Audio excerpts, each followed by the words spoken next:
ನಮ್ಮ ಸ್ಟೆನೋಗ್ರಾಫರ್ ಎಲ್ಲ ಹೇಳ್ತಾರೆ, ಸರ್ 30 ಪೇಜ್ ಟೈಪ್ ಮಾಡಿರ್ತೀವಿ, ನೀವು ಬರೀ ತಪ್ಪಿಗೆ ಕಂಡುಹಿಡಿತಿರಲ್ಲ ಅಂತ. ನಾವು ಇರೋದೇ ತಪ್ಪು ಕಂಡುಹಿಡಿಯಕ್ಕೆ ಅಂತ ನಾನು ಅವಾಗ ಹೇಳೋದು. ನೋಡಿ ಏನಾಗಿರುತ್ತೆ ಅಂದ್ರೆ, ಒಬ್ಬ ಲಾಯರ್ ಅಪಿಯರ್ ಆದ್ರೆ ಒಂದು ಪ್ರಕರಣವನ್ನ ಅವರು ಫೋಕಸ್ ಮಾಡ್ತಾ ಇದ್ರೆ ಮೈಂಡ್ ಒಳಗಡೆಗೆ ಪ್ರೋಸೆಸ್ ಆಗ್ತಾ ಹೋಗುತ್ತೆ. ಪ್ಲೇಂಟಿಫ್ ಆದ್ರೆ ಪ್ಲೇಂಟಿಫ್ ಪರವಾಗಿರೋ ಪಾಯಿಂಟ್ಸ್ ಅಷ್ಟೇ ಅವನ ಕಣ್ಣು ಕಾಣುತ್ತೆ. ಡಿಫೆಂಡೆಂಟ್ ಆದ್ರೆ ಡಿಫೆಂಡೆಂಟ್ ಪರವಾಗಿರ್ತಕ್ಕಂಥದ್ದಷ್ಟೇ ಅವನಿಗೆ ಕಾಣ್ತಾ ಹೋಗುತ್ತೆ.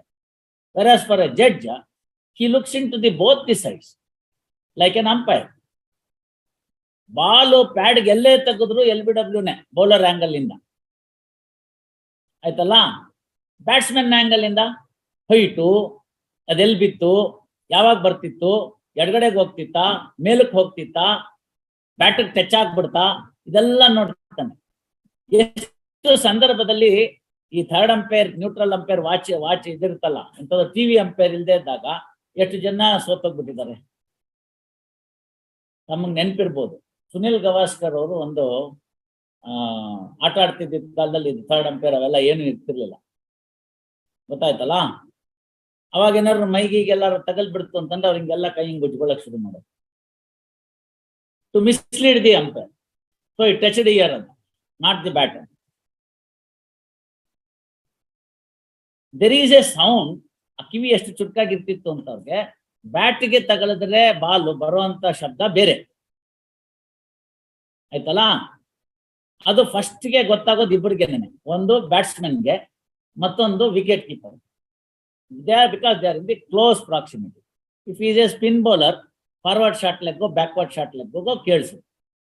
22 ಅಡಿ ಆಚೆ ಇರೋನಿಗೆ ಕೇಳಿಸ್ಬೇಕು ಅಂತಂದ್ರೆ ಅದಕ್ಕೆ ಅವನೇನ್ ಮಾಡ್ತಾನೆ, ತಗಲ್ತಾ ಅಂದ್ರೆ ಹಿಂಗೆ ಲೆಗ್ ಅಂಪೈರ್ ಕಡೆ ನೋಡ್ತಾನೆ. ಹೂ ಇಸ್ ಲೆಗ್ ಅಂಪೈರ್ ಹೇಳ್ತು ಅಂತಂದ್ರೆ ಅದಕ್ಕೆ ಹೂ ಅಂತಾನೆ. Otherwise you don't require 2 umpires.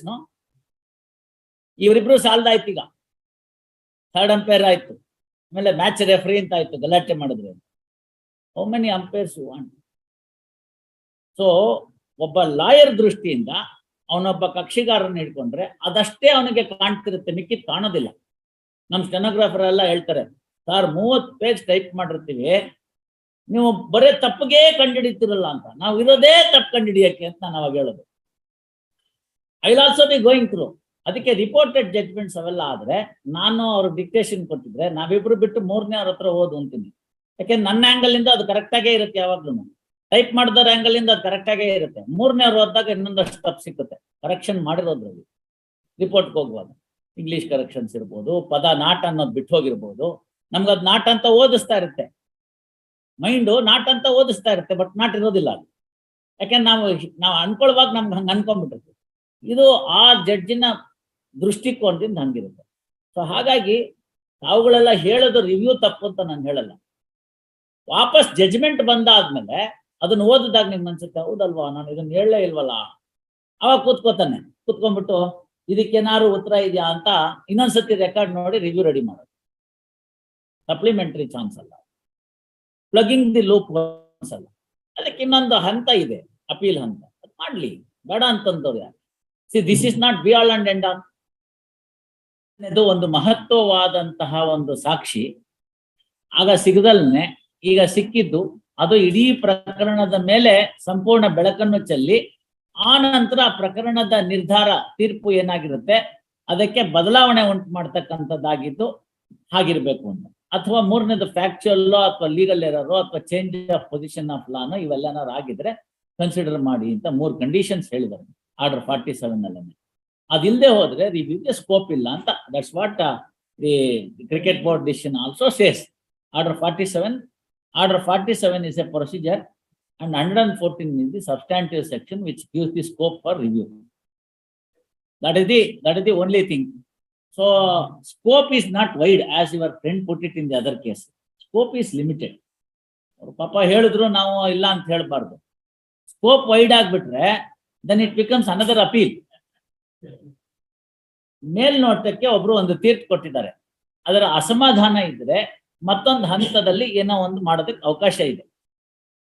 ಆ ಮತ್ತೊಂದು ಹಂತವನ್ನ ತಲುಪೋದಕ್ಕೆ ಮುಂಚಿತವಾಗೇನೆ ತಾವು ಇರ್ತಕ್ಕಂಥ ಈಗಾಗಲೇ ರೆಕಾರ್ಡ್ ಮೇಲೆ ಕೊಟ್ಟಿರ್ತಕ್ಕಂಥ ಯಾವ್ದಾದ್ರು ವಿಚಾರನ ಗಣನೆಗೆ ತೆಗೆದುಕೊಳ್ಳೋದನ್ನ ಒಂದು ಆರ್ಡರ್ ಮಾಡ್ಬಿಟ್ಟಿದ್ರೆ, for example a particular document is there which is not at all referred to by the court, and if that document is referred, the decision would have been otherwise, then such is the case for review.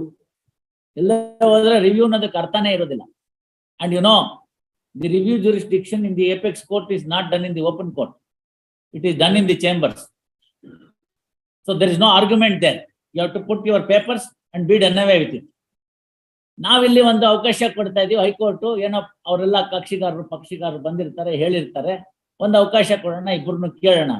Otherwise review is always subject to the, and moreover ಇದೊಂದು second is recently supreme court has held, ಆಯಾ ಜಡ್ಜಿಗಳು ಇನ್ನೂ ಕೆಲಸ ಮಾಡ್ತಿರುವಾಗ್ಲೇನೆ review ಹಾಕ್ಬಿಡ್ಬೇಕು ಅಂತ, ಅವ್ರು retire ಆದ್ಮೇಲೆ ಹಾಕುವಂತ ಪದ್ಧತಿ ಇದೆಯಲ್ಲ, ಅದನ್ನ ಡೆಪ್ರಿಕೇಟ್ ಮಾಡಿದೀವಿ ಇನ್ ಸ್ಟ್ರಾಂಗ್ ವರ್ಡ್ಸ್ ಅಂತ ಸುಪ್ರೀಂ ಕೋರ್ಟ್ನವ್ರು ಹೇಳಿದ್ದಾರೆ. ಅನ್ಫಾರ್ಚುನೇಟ್ಲಿ ನಮ್ಮಲ್ಲೆಲ್ಲ ರಿವ್ಯೂ ಹಾಕೋದನ್ನೇ ಅವ್ರು ರಿಟೈರ್ ಆಗೋ ಮಾರನೇ ದಿನ ನೆನ್ನೆ ಫೇರ್ವೆಲ್ ಆಗ್ಬೇಕು, ಅದಾದ್ಮೇಲೆ ರಿವ್ಯೂ ಹಾಕ್ಬೇಕು. ಅಲ್ಲಿ ತನಕ ರಿವ್ಯೂ ರೆಡಿ ಮಾಡಿ ಇಟ್ಕೊಂಡು ಕೂತಿರೋದು. ಮೀನ್ ನಾವಂತ ಹೇಳ್ತಾ ಇಲ್ಲ, ಯಾವುದೇ ಪ್ರಕರಣ ನೋಡಿದ್ರಿ ನೀವು, ಈಗ ಹಂಗೆ ಆಗ್ತಾ ಇದೆ, ಪ್ರತಿ ಒಂದು ಕೂಡ ಹಂಗೆ ಆಗ್ತಾ ಇದೆ. ಅಂತಹ ಪದ್ಧತಿ ಏನಿದೆ ಅದು ತಪ್ಪು. ಆ ವ್ಯಕ್ತಿ ಇದ್ದಾಗ ಅವ್ರಿಗೆ ಹೇಳ್ಬೇಕು, ನೀವು ಮಾಡಿರೋದು ಸರಿ ಇಲ್ಲ ರೀ ಅಂತ. ಏನೋ ಕೊನೆ ದಿವಸಗಳಲ್ಲಿ 3-4 ದಿವಸ, 5-6 ದಿವಸ, 7-8 ದಿವಸಗಳಲ್ಲಿ ಮಾಡಿದ್ದಂಥದ್ದಿದ್ರೆ ಫ್ಯೂ ಅಂಡ್ ಫಾರ್ ಬಿಟ್ವೀನ್ ಇರುತ್ತೆ. ಅಂತವಾದ್ರೆ ಅದನ್ನ ಹೌದಪ್ಪ ಅವ್ರಿಗೆ ಸಮಯ ಇರಲಿಲ್ಲ, ನಮ್ಗೆ ಕಾಪಿ ಬರಲಿಲ್ಲ, ನಾವು ನೋಡಿ ಎಲ್ಲ ಮಾಡೋಷ್ಟೊತ್ತಿಗೆ ಅಷ್ಟೊತ್ತಾಯ್ತು, ಹಾಗಾಗಿ ಅದಕ್ಕೆ okay. Suppose A month earlier the learned judge has passed an order ಅಂದ್ರೆ 30 days time the law itself grants for you to file the review, fine, well and good. So if the gentleman has retired, say let us say in the September, orders passed in August, September may be the scope for review, at the most July. ವರ್ಷಾನ್ಗಟ್ಲೆ ಕಾದ್ಬಿಟ್ಟು ಅವ್ರು retire ಆಗೋ ತನಕ ಸುಮ್ಮನಿದ್ಬಿಟ್ಟು ಬೇರೆ ಪ್ರಕರಣಗಳೆಲ್ಲ ಅವ್ರು ನನ್ನ ಮೇಲೆ ಕಣ್ಣಿಟ್ಬಿಡ್ತಾರೆ ಅನ್ನೋ ಭಯ ಪಟ್ಕೊಂಡ್ಬಿಟ್ಟು ಎಲ್ಲ ತಪ್ಪಲ್ವಾ? ಅಲ್ಲ, ನಾನು ನಿಮ್ಮನ್ನ ಕೇಳಿದೆ ಅಷ್ಟೇ.